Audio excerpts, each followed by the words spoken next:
Here in Times Square, a ball drop is planned to celebrate America's 250th birthday. But thanks to Mayor Mamdani's emergency order denying permits during the World Cup, the public isn't invited to attend. To New York City, how do you feel about the fact that your wonderful communist mayor, Zohran Mamdani, signed an emergency order that prevents people from coming down to Times Square and celebrating the 250th anniversary of the United States? Have you gotten it yet?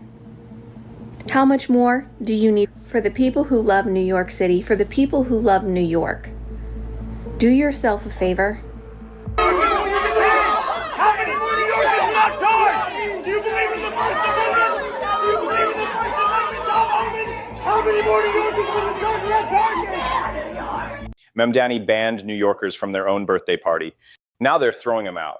He signed an emergency order blocking the public from Times Square's 250th anniversary ball drop, hiding behind World Cup permits as cover. One New Yorker said it to his face, "Get this guy out of office." On top of that, he's reportedly fighting Trump's mass deportation push. Critics say it's turning violent. Come on, you lock Americans out of their own 250th birthday, you shield people who shouldn't be here, and now consequences are coming for Mamdani that are going to finish him. What drops on this mayor next, nobody's ready for. Here in Times Square, a ball drop is planned to celebrate America's 250th birthday. But thanks to Mayor Mamdani's emergency order denying permits during the World Cup, the public isn't invited to attend. Say what? So our famous communist won't allow people to come up and see and celebrate 250th years for the U.S. He needs to go. Is this America? Is this really New York? Where we at? I think that's really sad. Yeah, I think that's very silly. Oh. Jane, you'd imagine it should be allowed. It's something we're celebrating, right? So it's supposed to be open for people to come in. New Year's Eve, everybody's out here allowed to be here, so why can't it be that then? We have to, live our lives. Can't be afraid. I should probably articulate that I'm a Canadian. That would never happen in Canada. The public should be allowed to go. I think that should be something that everybody should be included on. I mean, that's a big milestone in our nation's history. Kind of frustrating because I was kind of excited to come down here for that. But, I'm not buying a ticket. It's ridiculous. Absurd. Get out of here. Okay. New York just elected a man who tried to cancel America's own birthday. Welcome to Freedom Insight. Zohran Mamdani, I'm calling him Zozo because that name is too long and he hasn't earned the full pronunciation, is the new mayor of New York City, Democratic Socialist. Never held a real job.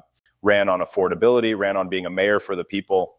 And one of his first significant moves was signing an emergency order to shut down public celebrations of America's 250th anniversary in Times Square, July 4th, the ball drop, a tradition that's existed for decades. He locked New Yorkers out of their own public square to celebrate their own country's birthday. Here's why this matters to you, even if you don't live in New York. When government moves to restrict the public square to control what a national celebration looks like, that's not just bad policy, it's a power test. If it flies in the biggest city in America, it gets tried somewhere else next. Turns out it didn't fly. New Yorkers have thoughts. I love that energy. Because Comrade Zozo, a man who has never worked a real job in his life, genuinely did not see that coming.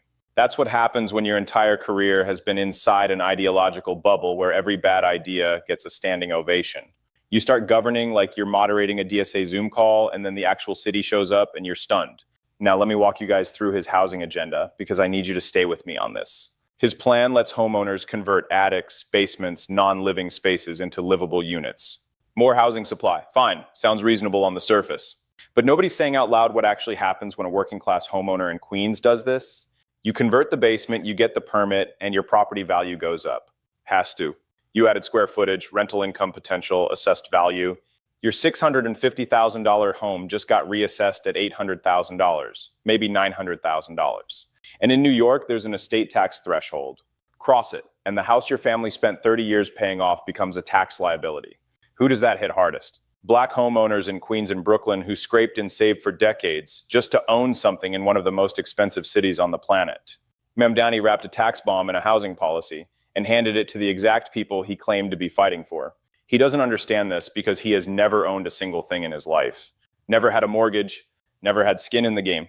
Ladies and gentlemen, the receipts on this are already in the open. $1,000 monthly rent, which is ridiculous, I know, but that's how much people pay. It's going to probably jump up another $200-300. And even the deputy council speaker, who represents predominantly black homeowners in Southside Queens, called this just ridiculous. The Queensboro president called it a non-starter. So this is what Thompson is talking about. You don't use working people as leverage against the mayor. You draw the line in the sand if you fight for the people who elected you. But Mamdani doesn't know that because, as Thompson said, this man has never had a job a day in his life. When you look at what his housing advisor, what she has done, she wants to wage a middle class, a war against the middle class and homeowners, saying that, well, you know what, black families are going to be collateral damage. Do you know how hard it is for blacks to get to be homeowners, not only in America, but New York City?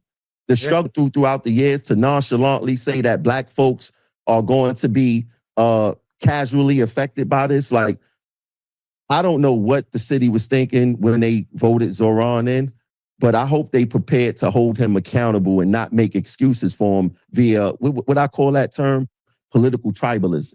Zoran just championed a way for homeowners to turn like attics, basements, non-living spaces to get permits for them to turn those into living spaces.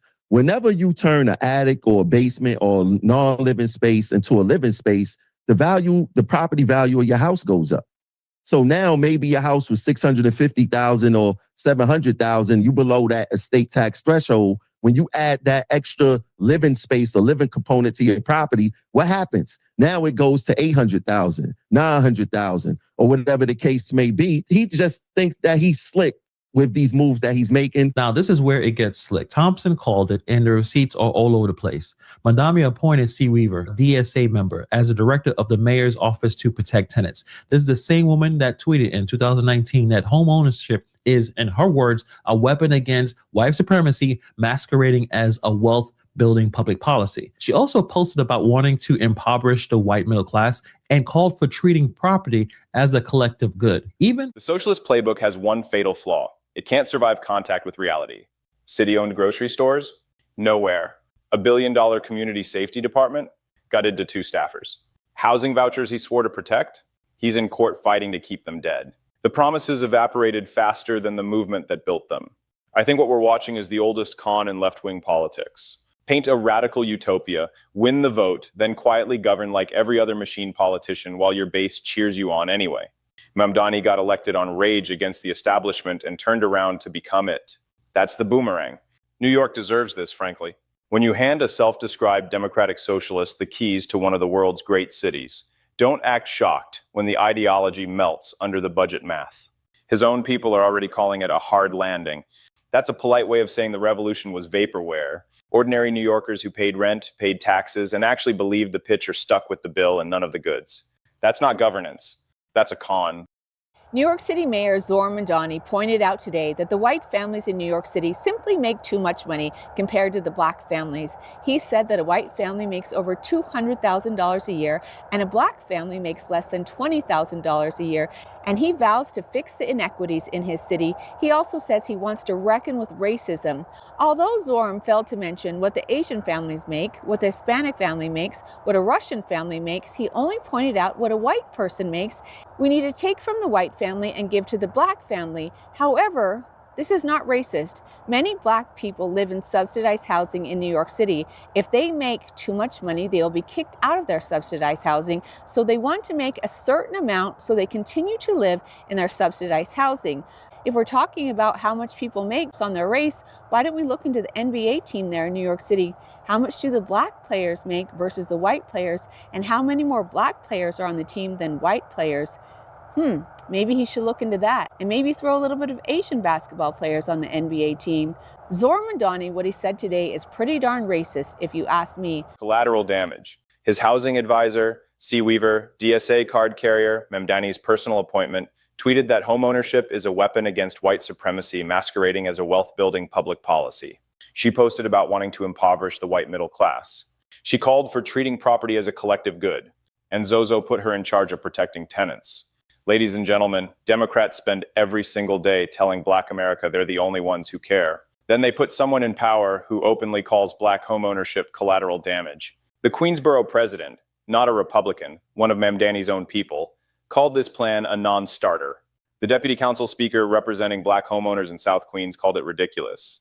These are his voters saying this. Nobody at the national level was drilling this hard into local socialist governance until the America First movement started holding Democrat-run cities accountable. Every concern turned out to be valid. And he doesn't just have a housing problem, he's got a math problem too.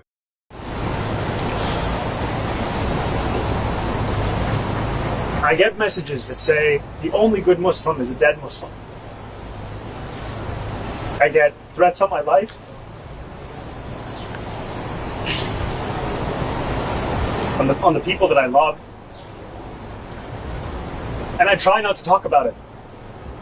Because the function of racism, as Toni Morrison said, is distraction.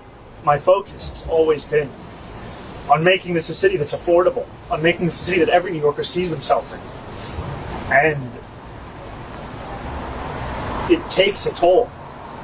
Because this is a city that every single person deserves to be in. It's a city that we all belong to.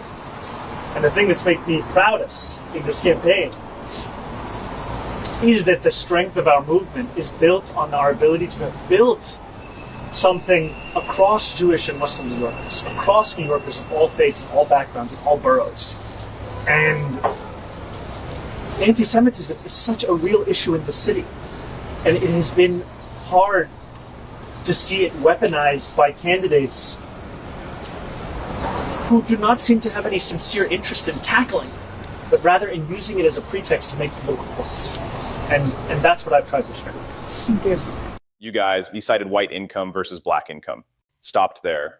No mention of what Asian families make, no Hispanic families, no Russian families, just white versus black, and the fix is redistribution.